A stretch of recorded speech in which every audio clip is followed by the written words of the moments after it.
ईमानदारी, बहुत लगन से, वफादारी से मैंने एनडीए की सेवा की। वो दो तरह की बात बोल रहे थे। पहले तो वो बोल रहे थे कि हम एनडीए का सिपाही, तो इस माने एक सिपाही अगर है तो सिपाही को जो आदेश होता है पालन करना चाहिए।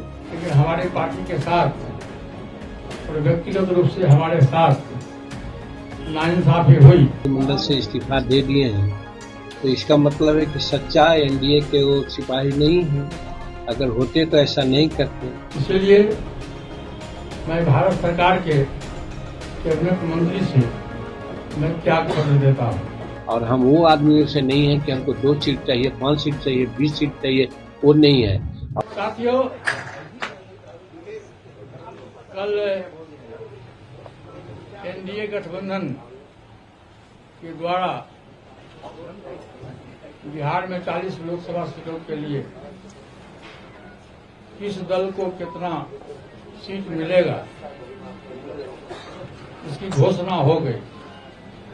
मैंने आज से 5-6 दिन पहले प्रेस वार्ता में मैंने कहा था कि हम तब तक इंतजार करेंगे जब तक एनडीए का विधिवत घोषणा नहीं होता। कल विधिवत घोषणा हो गया। हम लोग 5 सांसद थे, हमारी पार्टी में 5 सांसद थे। मैंने बहुत ईमानदारी, बहुत लगन से, वफादारी से मैंने एनडीए की सेवा की। आज भी मैं माननीय प्रधानमंत्री जी का शुक्रगुजार हूं और मैं आज भी वो देश के नेता हैं, बड़े नेता हैं, लेकिन हमारी पार्टी के साथ और व्यक्तिगत रूप से हमारे साथ नाइंसाफी हुई। इसलिए मैं भारत सरकार के कैबिनेट मंत्री से मैं त्याग पत्र देता हूँ। देखिए, उनकी अपनी बात है। वो 2 तरह की बात बोल रहे थे। पहले तो वो बोल रहे थे कि हम एनडीए का सिपाही, तो इस माने एक सिपाही अगर है तो सिपाही को जो आदेश होता है पालन करना चाहिए। लेकिन उसके बाद वो मंत्रिमंडल से इस्तीफा दे दिए हैं, तो इसका मतलब है कि सच्चा एनडीए के वो सिपाही नहीं है।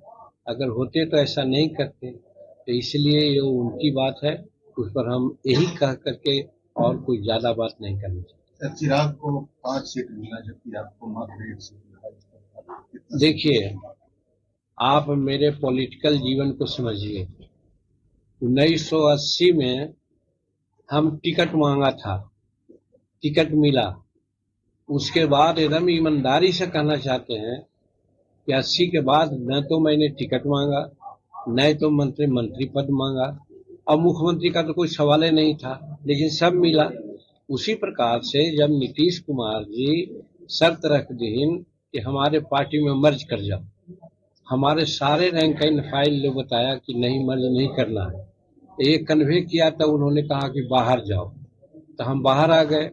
और धन्यवाद देते हैं नरेंद्र भाई मोदी जी को और अमित शाह जी को कि जैसे ही बाहर आए 2 दिन के अंदर ही हमारा बुलावा वहां आया और हम वहां गए और हम कहा कि हम पूर्ण समर्पण के साथ आपके साथ आए हैं, हमारा कोई टर्म कंडीशन नहीं है।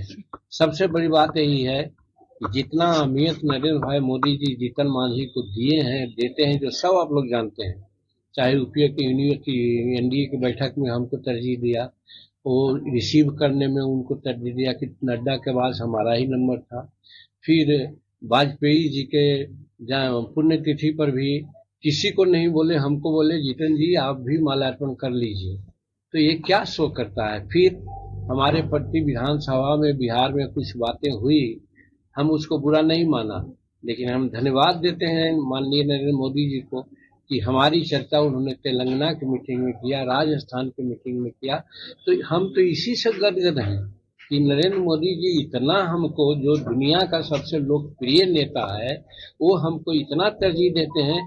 तो सीट तो इमेटेरियल है, लेकिन उसके बावजूद भी 1 सीट उन्होंने गया का दिया। हम इसके लिए उनको धन्यवाद देते हैं। और हम वो आदमियों से नहीं है कि हमको 2 सीट चाहिए, 5 सीट चाहिए, 20 सीट चाहिए, वो नहीं है। और जहां तक समर्थन की बात है, हमारे पास 10% वोट एकदम है। जहां हम चाहेंगे 10% वोट जाएगा। इसलिए हम एनडीए को 40 सीट मिले बिहार में, इसके लिए हम सारा शक्ति लगा देंगे और नरेंद्र मोदी जी पुनः भारत के प्रधानमंत्री 36वीं बार हो जाएं और जो कह रहे हैं कि 400 सीट से ऊपर लाएंगे, उसमें हम उनको तन मन धन से सहयोग करेंगे। कब नॉमिनेशन कर रहे हैं सर आप?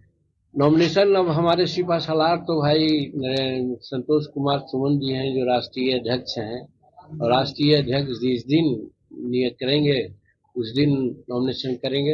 वैसे नॉमिनेशन करने की सारी प्रक्रिया के लिए हम तैयार हैं।